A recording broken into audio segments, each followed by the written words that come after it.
احرام باندھنے سے پہلے خوشبو لگانا سنت ہے نبی پاک کی صلی اللہ علیہ وسلم۔ حضرت عائشہ فرماتی ہیں میں ساتھ تھی، حضور نے فرمایا عائشہ مجھے خوشبو لگاؤ، کہتی ہے احرام باندھنے سے پہلے میں نے حضور کی پشت مبارک پہ خوشبو لگائی، احرام کے کپڑے بچھا کے چادروں پہ خوشبو لگائی، بعد میں اپنے ہاتھ دھو لیں۔ احرام پہننے سے پہلے خوشبو لگانا سنت ہے، بعد میں لگائے گا تو دم پڑ جائے گا، ایک بکرا دینا پڑے گا۔ 3 قسم کے کفارے ہیں، ضمناً یہ بھی یاد کر لیں، ایک دم ہے، ایک بدنہ ہے، ایک صدقہ ہے، 3 قسم کے کفارے۔ اس لیے جب آپ نے احرام باندھا ہوا ہو، طواف کعبہ کر رہے ہو تو کعبے کے دیواروں سے نہ لپٹیں، اس کو خوشبو لگی ہوتی ہے، گلاب کو خوشبو لگی ہوتی ہے، پرہیز کریں۔ ہاں جب آپ روٹین میں جائیں طواف کرنے سادے کپڑوں میں تو پھر آپ کو اجازت۔ مرد حضرات سلے ہوئے کپڑے اتاریں گے، 2 بے سلی ہوئی چادریں، سلی ہوئی بالکل نہیں ہونی چاہیے، اور آپ اپنا احرام باندھ لیں۔ احرام باندھ کے 2 رکعت نماز نفل ادا کریں۔ کچھ لوگ احرام باندھتے ہی یہ کندھا ننگا کر لیتے ہیں، یہ بڑا ضروری مسئلہ ہے، اس کو یاد رکھیں۔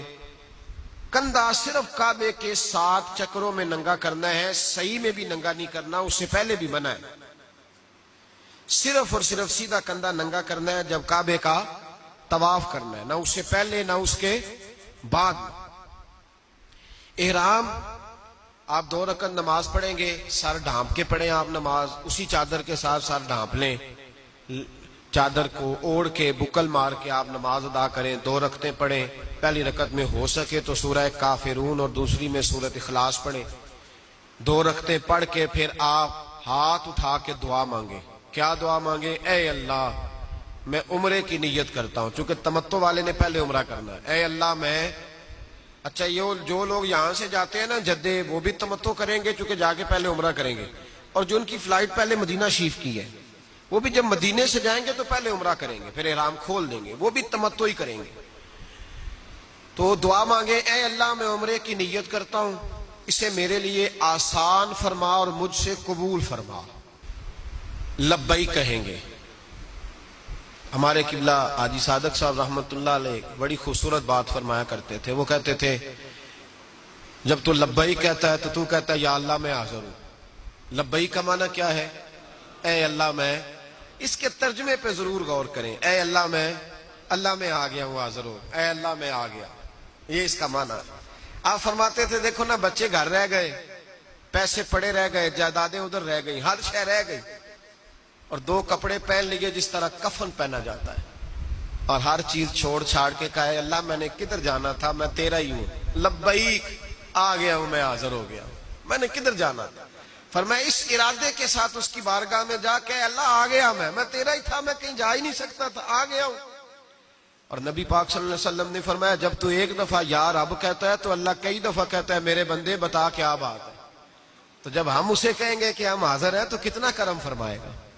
تو لبیک 3 دفعہ کہیں، مرد بلند آواز سے، عورتیں آہستہ آواز سے، لبیک اللہم لبیک لا شریک لک لبیک ان الحمد والنعمت لک والملک لا شریک لک لبیک۔ اس کو 3 دفعہ پڑھیں۔ اب آپ کا احرام کی پابندیاں شروع ہو گئی۔ پابندیاں ذرا سن لیں۔ مرد کو سلا ہوا کپڑا پہننا اب جائز نہیں رہا، نیچے کوئی چیز نہیں پہن سکتا، بڑی سخت سردی بھی ہو تو مرد نیچے سویٹر نہیں پہن سکتا، اوپر اوڑھ سکتا ہے کوئی چادر، بڑی سی چادر اوڑھ لے وہ بھی بے سلی ہو، لیکن وہ نیچے کوئی چیز نہیں پہن سکتا۔ سلا ہوا کپڑا مرد کے لیے جائز نہیں، سر پہ ٹوپی، امامہ، رومال وغیرہ کوئی چیز نہیں رکھ سکتا، سر پہ کوئی چیز اٹھا نہیں سکتا، اپنا بیگ اپنے سر پہ نہیں رکھ سکتا، منع ہو گیا، سر ننگا رکھے گا۔ مرد دستانے نہیں پہن سکتا، عورتوں کو اجازت ہے۔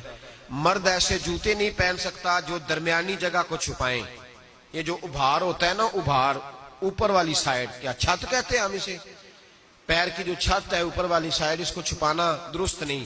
ہوائی چپل پہنیں گے، کینچی جوتی، ہوائی چپل پہنیں گے جس میں دوسرا جوتا پہننا مرد کے لیے احرام کی حالت میں جائز نہیں ہے۔ جسم لباس بالوں کو خوشبو نہیں لگا سکتا، میں نے پہلے وضاحت کی کہ احرام باندھنے سے، نیت کرنے سے پہلے لگا سکتا ہے، بعد میں لگائے گا تو دم پڑ جائے گا۔